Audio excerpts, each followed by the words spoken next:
So thank you all so very much for being here with us this evening. Before we dive into dinner, I am going to ask Julia Craig-Hill, our board chair, to come to the podium to say a few words. So Julia, would you please join us? Well, hello everybody.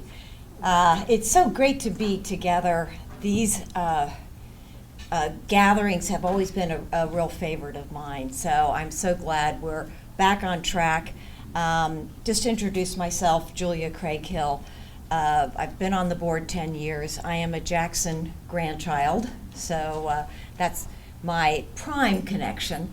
So welcome, and I really want to thank you for all the support that all of you have given the center. I mean, I don't think we'd be here without you, and we just concluded our annual meeting, our board meeting, and it was exciting. We have really terrific plans. And if I was more strategic, I would have made sure there was a board member at each table, so you could grill them and find out what we're doing, and they could learn from you what you think we should be doing.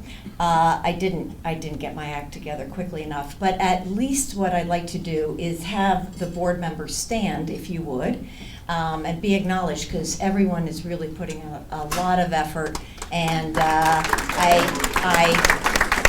think they should be acknowledged. And if you got any questions, go up and ask them. So that's my welcome, and thank you, and I'll leave.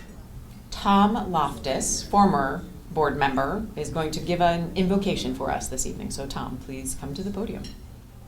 I'm Julia's brother, so at any rate, that also makes me a grandchild.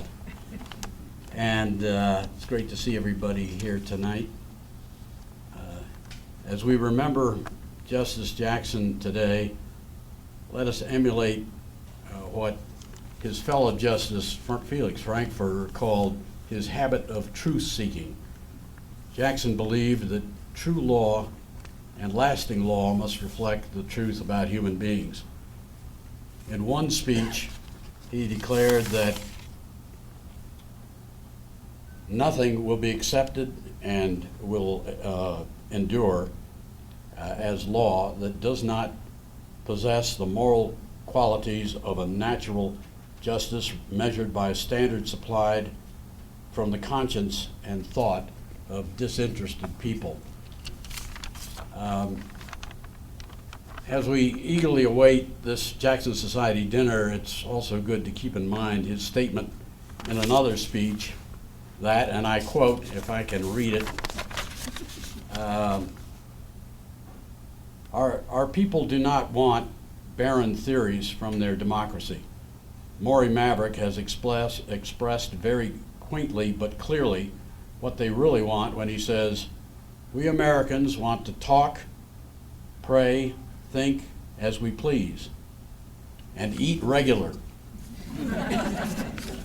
So I will merely add, "O Lord, please bless this food to our use and us to your service, and keep us ever mindful of the needs of others. Amen." Amen. As they are cleaning the tables and bringing out dessert, we're going to continue on with our program for this evening. And first up is Greg Peterson in the In Memoriam. That does not mean Greg is no longer with us, but he is going to say a fond farewell to some of the Jackson Center family members that we have lost this year. So Greg, please. Yeah, I sat at the table with Arnie and Jill and Kitty and Bluey and Stacy late. And so they were really concerned because they had read exactly what everybody else had read and said, "Oh, I'm so glad that you're among the living." So, yeah, it is a strange way it's presented.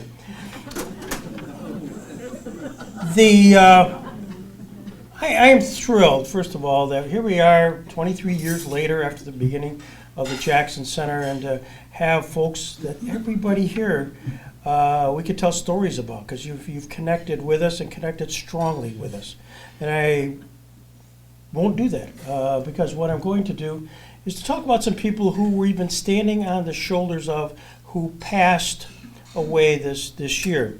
Now, some of the names you may not know, but they're connected because every one of us has been supported through the years by spouses.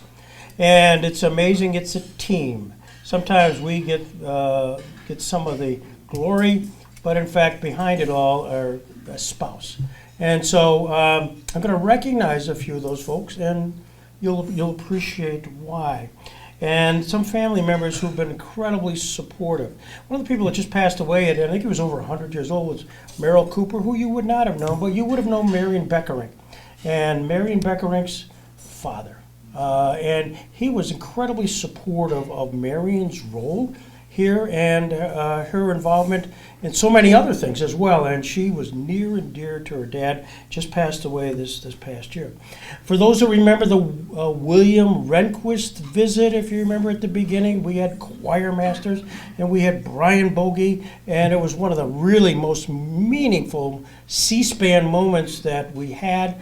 And behind that all, and doing the preparation with Brian Bogey, was Sandy Bogey, and she likewise passed away as part of the team of the Bogies as well.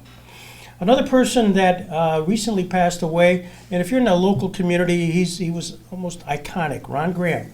Ron Graham, Ron was the founder of Infinity and founder of so many organizations which had dealt with education, dealt with civil rights, and what you don't know is Ron in the early days when we were going, getting excited, and we had opportunities to bring in the Brown sisters, to bring in James Meredith, to bring in Dorothy Cotton, to bring in a whole lot of folks who were civil rights icons. It was Ron who was there encouraging us. And Ron, if you got, and Alexis is smiling, he did more than encourage. He kind of was there. And so Ron passed away this past year, but I always have incredible fond memories. So many of our early programs were in fact surrounding Ron Graham, an attorney out of Little Valley, New York, named Frank Della Posta. Again, these are people that you may not have known, but we had continuing legal education programs for many, many years, still do, and brought in a lot of interesting talent, a lot of interesting programs, but behind many of those was a guy named Frank Della Posta. Frank Della Posta was in Little Valley, and I know Judge Cass knew Frank, and just a meaningful guy. In fact, he brought in help me out here. I think it's Armeni, John, big lawsuit. Harmony, thank you. And he brought him here. Another person, and I've got to pause and reflect, is a guy named Tom Stafford. Tom Stafford owned the property on Fairmont Avenue, which is the Robert Jackson homestead. Now that was in somewhat deep disrepair. And Tom, to his personal credit, paused and put the house back into repair.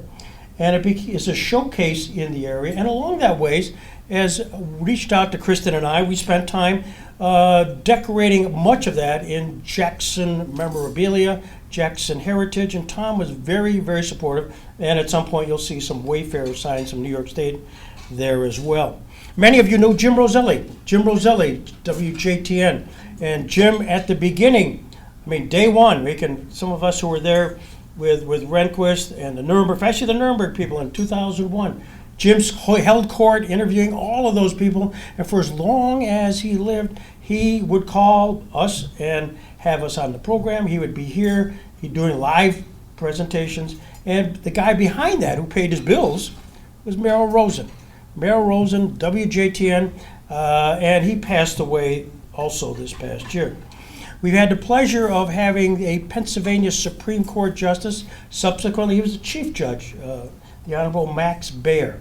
Max Baer, through the good graces of the Pennsylvania court system, brought him here. Not only did he speak in Warren, but he came here and did all of this touring. There's great pictures of him spending about 3 hours in this room looking at all of these exhibits, but he too passed away. John and I had the privilege of being representing the Robert H. Jackson Center at Auschwitz and Bergen-Belsen for the March of the Living, and we were really honored. And we got it was really extraordinary. And part and parcel of that, we had a chance to meet Rosalie Silberman Abella, the Honorable. She was a Canadian, she is, she's still alive, Canadian Supreme Court Justice, just retired, but she came here with her husband, Irving. And Irving was an extraordinary individual unto himself, a tremendous writer and a tremendous influence. But he too was here, but he passed away this past year.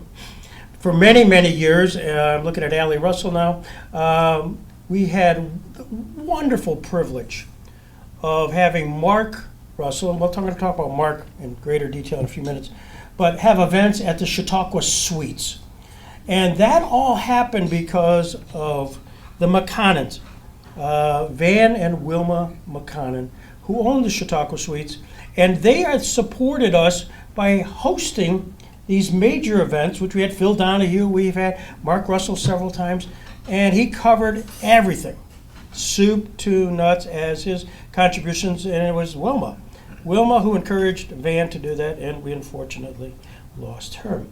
In 2008, we were at the Jackson Center, spent a lot of excitement in going to honor the 100th birthday of Thurgood Marshall.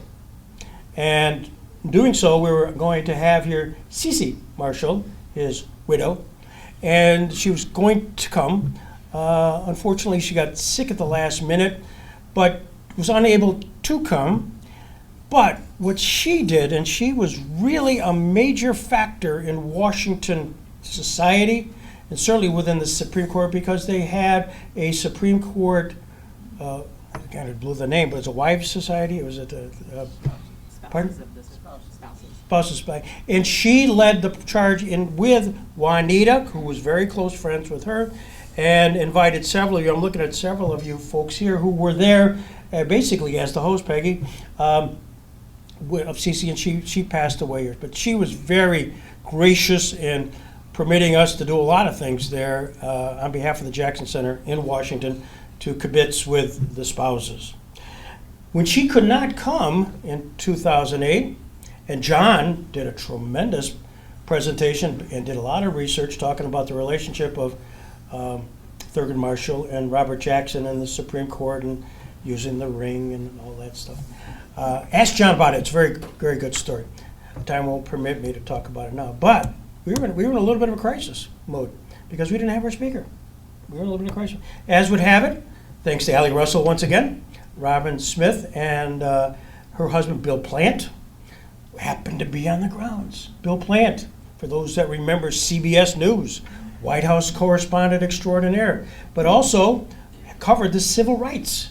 So thank you, Allie, again, for introducing Robin, which in turn got us to Bill, which in turn he came and saved the day big time. Big time. So we have Bill Plant there, but he passed away likewise. The last three are really special people. One is Doug Neckers.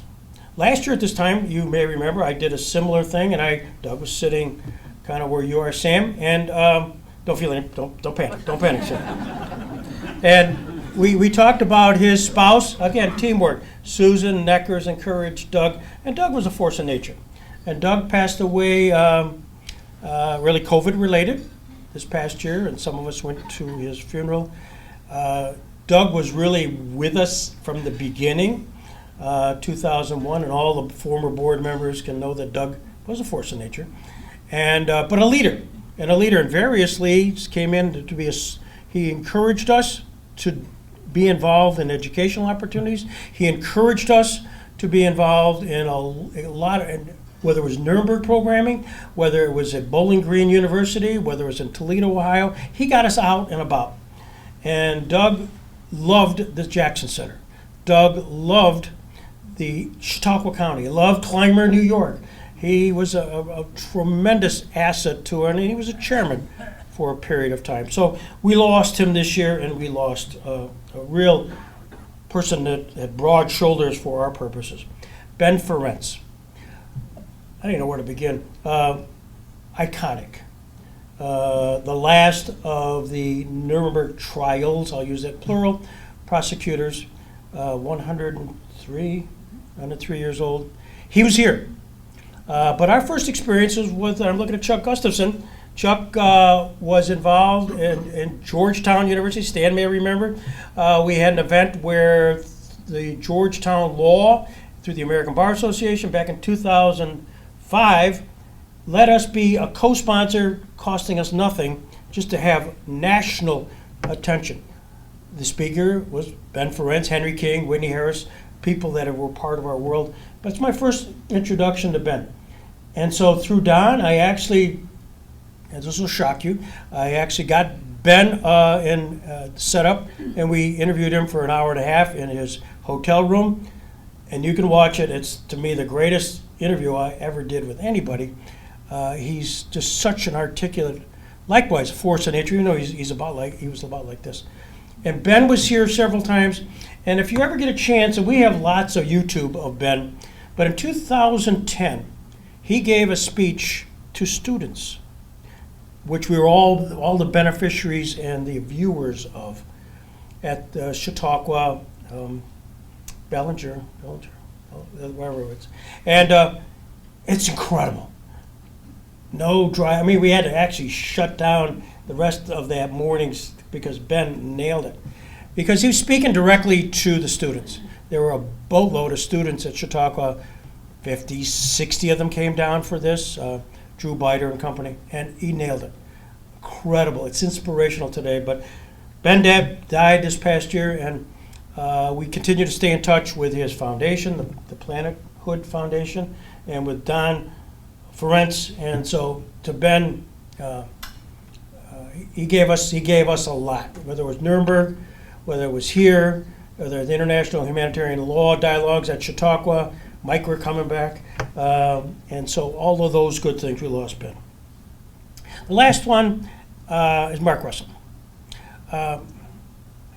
Allie, nothing happens without you introducing us to Mark Russell. There, you talk about this spousal connection. I'll try to get through this, I will. It may take a while. But really, 2005, I had the privilege of interviewing Mark out on your lawn for like 3 times, the total of 6 hours. Unbelievable to sit there. And over time, we became friends. The families became friends, and he gave us so much.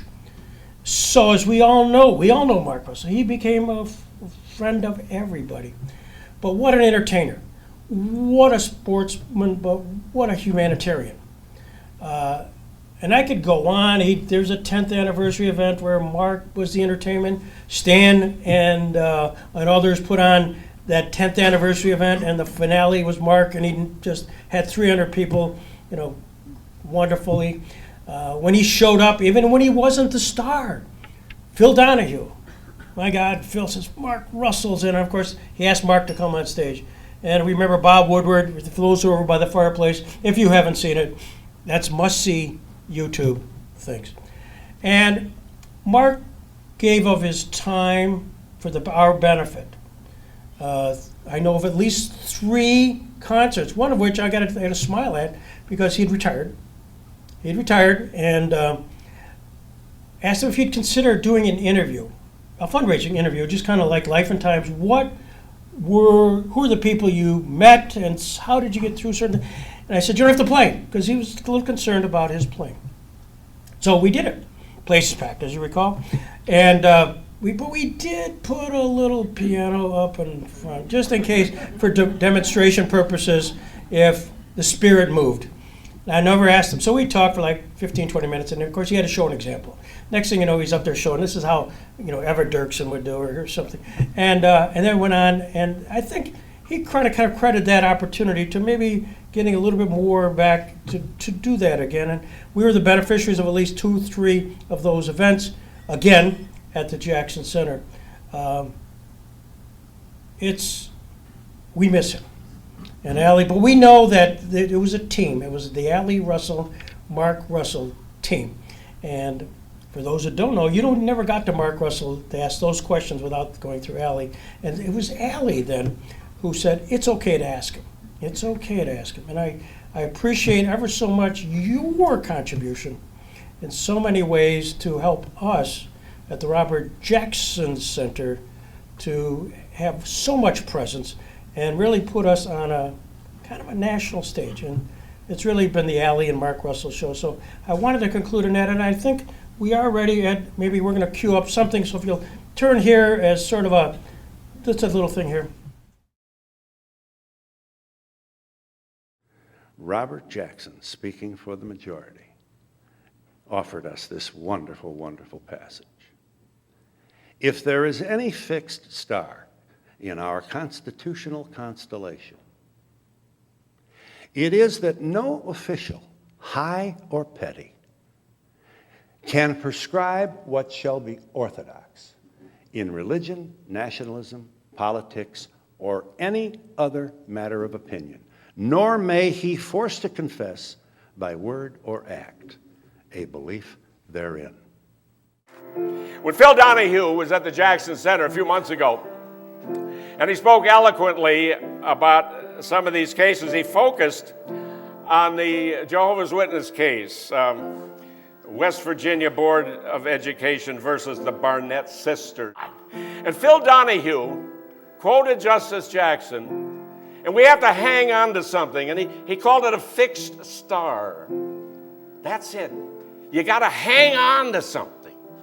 A fixed star in our constitutional constellation, and I thought, I'm gonna memorize it like Phil did because it's so profound.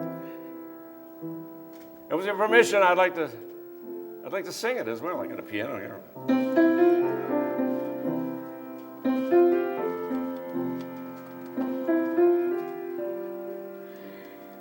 If there is any fixed star, if there is any fixed star, if there is any fixed star in our constitutional constellation, it is that no official, high or petty, can prescribe what shall be orthodox in politics, nationalism, or religion, or any matters of opinion, or force citizens to confess by word or by act their faith therein.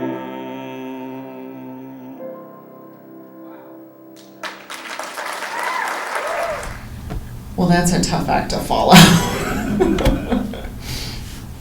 We love you, Ally. Good evening, friends. It's a pleasure, just a pleasure to be with each of you. My colleagues and I are incredibly grateful that you are with us at the center this evening. On behalf of the staff and board, I extend our heartfelt gratitude for your steadfast commitment and your generous contributions. As members of the Jackson Society, you are integral to the success of this entire endeavor.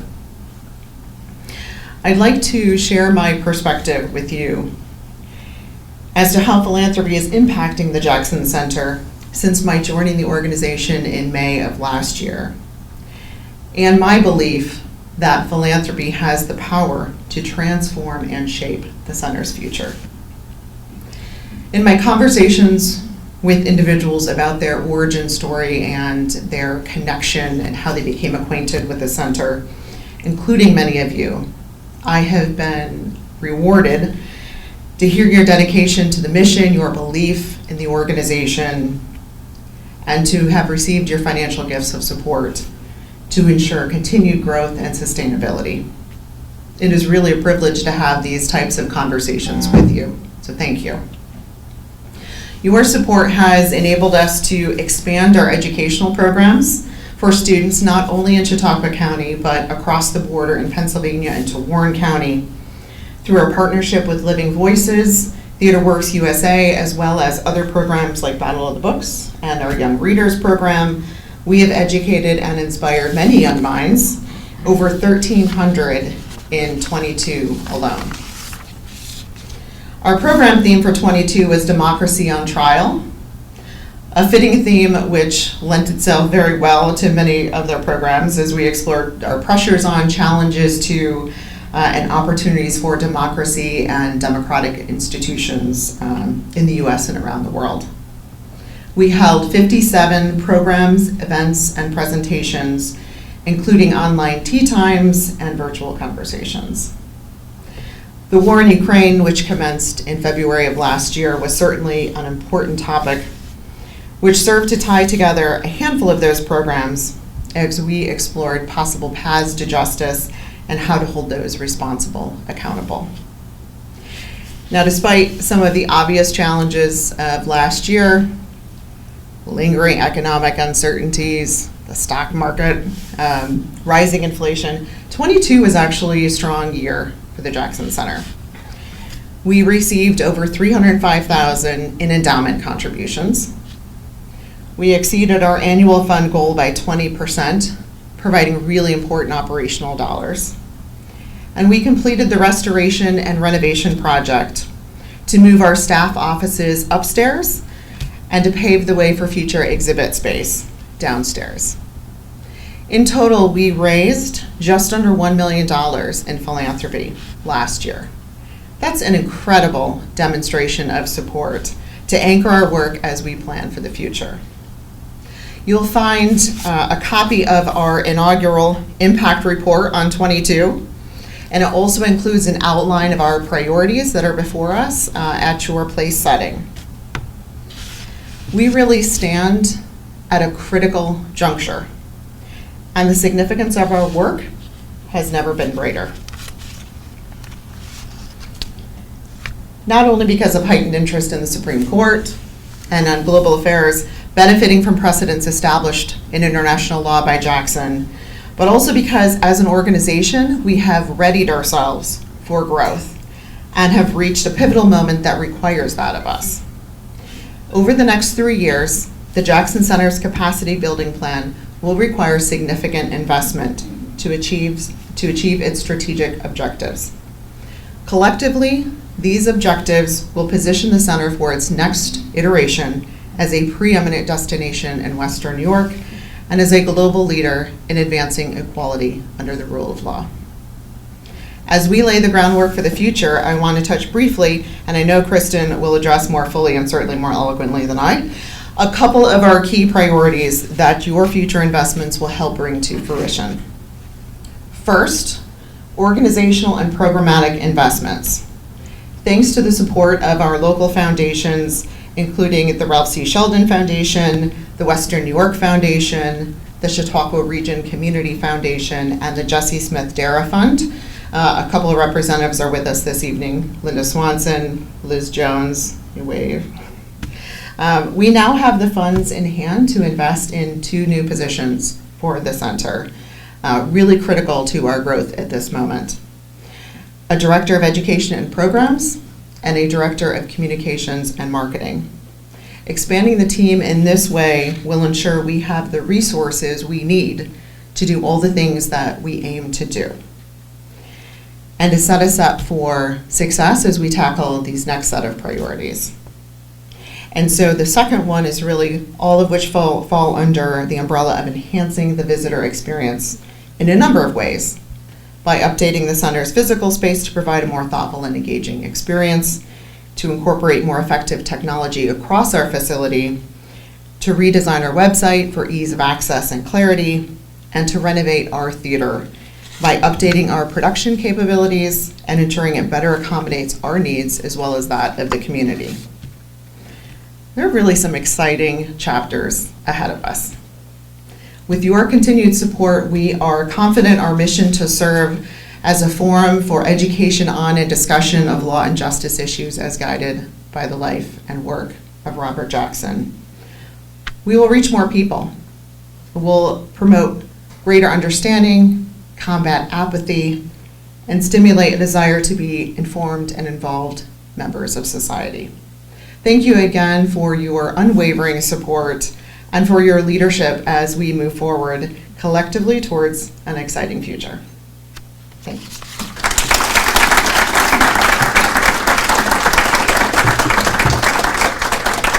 The floor is yours.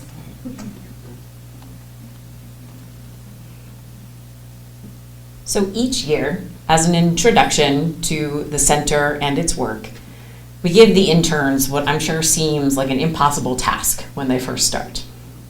And we ask them to take a look at everything that we have done in the prior year and to create a story to tell you all. And so I think I enjoy this video. This is one of my favorite things every year. And Eliana, would you please start the video?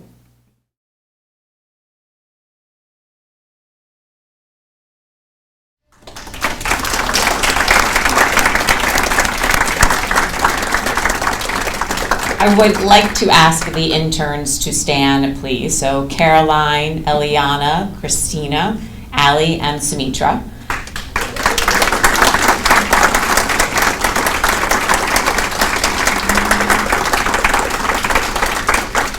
They have been with us already 8 weeks this summer. They have 2 more weeks to go. They have been avid learners, avid participants, really great discussions, and really great work that they're producing. I hope you have all gotten a chance to talk to them and interact with them, and if not, I encourage you to do that before you leave here this evening. We will also see you at the lecture tomorrow, so you can do that there too. But it's such a wonderful group of people. Thank you.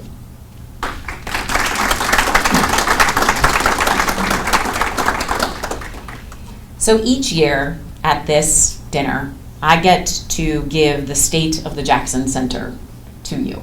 And this is sort of twice each year that I do this, once now and again at our Founders Day.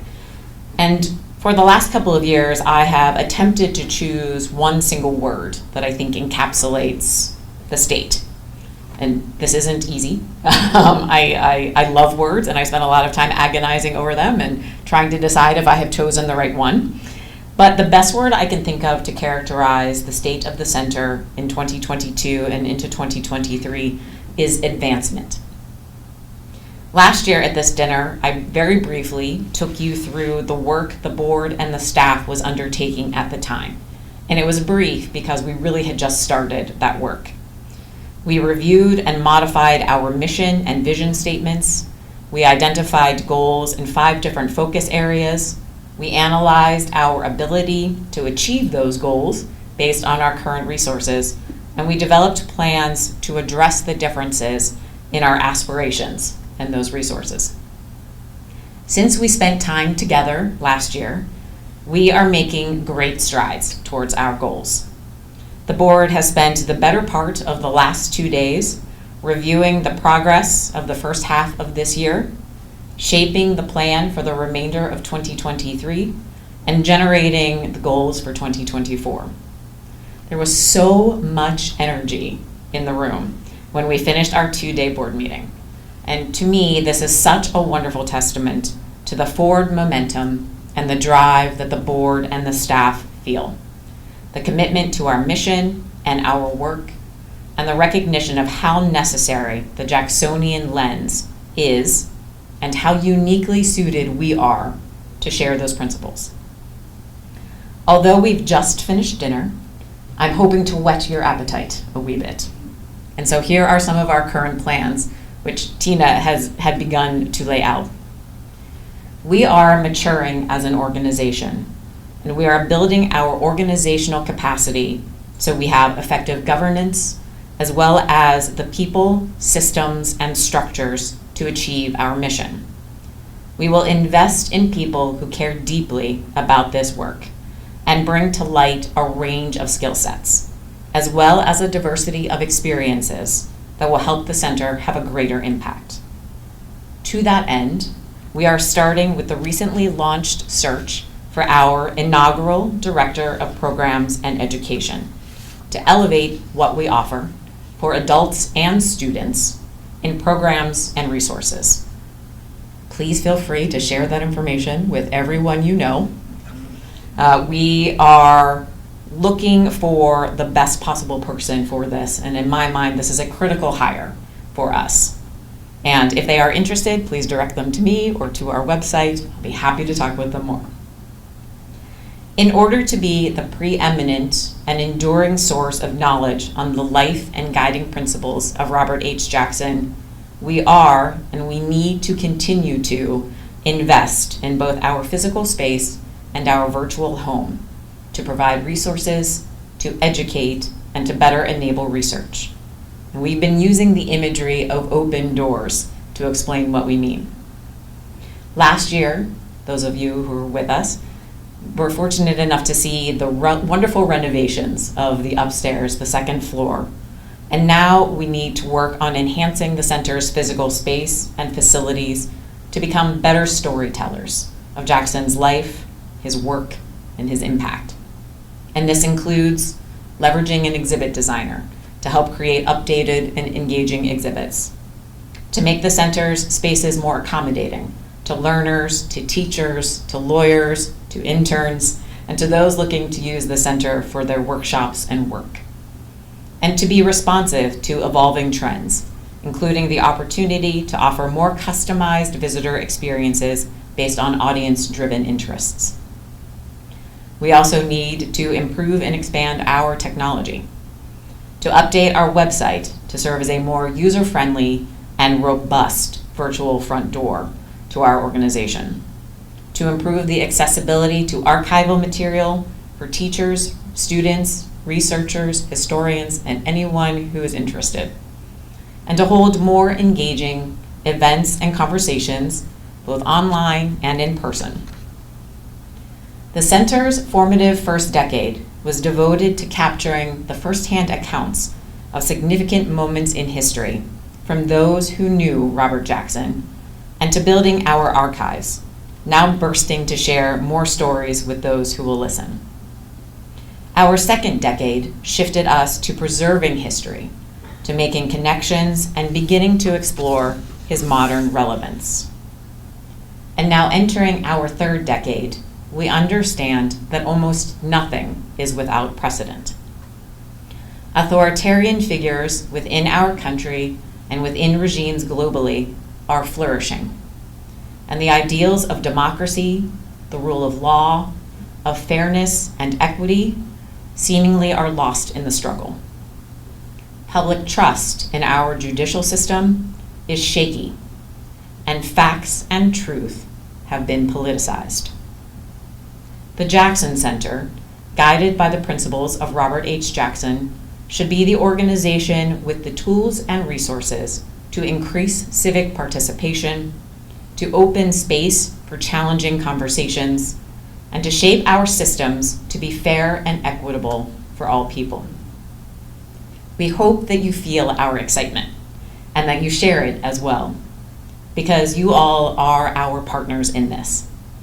Jackson's legacy and how it comes alive through the modern lens applied by the center's programs and exhibits helps contextualize the issues society currently faces. It encourages more compassion because we remember chapters of history where that did not exist. It inspires more courage to uphold justice and the rule of just law where we witness injustices. And it offers greater assurance that the only way to improve things is by being part of something.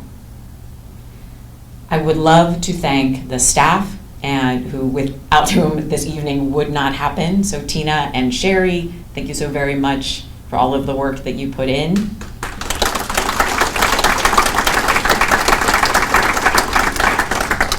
And similar to all of our volunteers, I believe Mel may be the only docent with us this evening, but we have a cadre of docents as well who enable us to give tours and provide information, and our wonderful ambassadors to us. So Mel, thank you for being here, and thank you to all of our docents.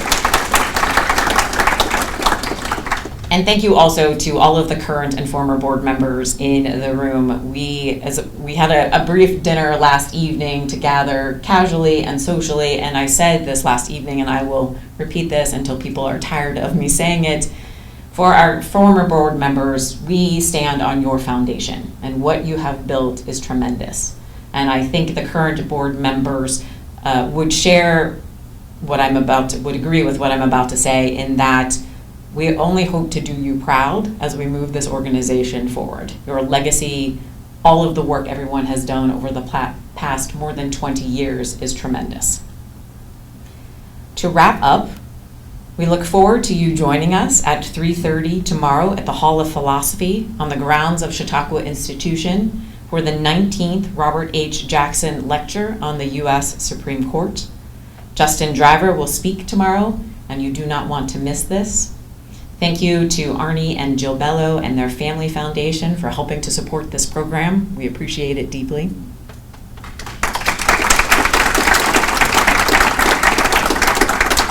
And I also will make a plug for a Week 8 masterclass at Chautauqua if you have not checked the catalog. We are working with Professor Atiba Ellis, who, when I interviewed him last year, was at Marquette and is now at Case Western Reserve Law School. He will be leading the conversations that week. So thank you for your support, and thank you so much for joining us this evening, and we look forward to continuing the conversation with you. Thank you.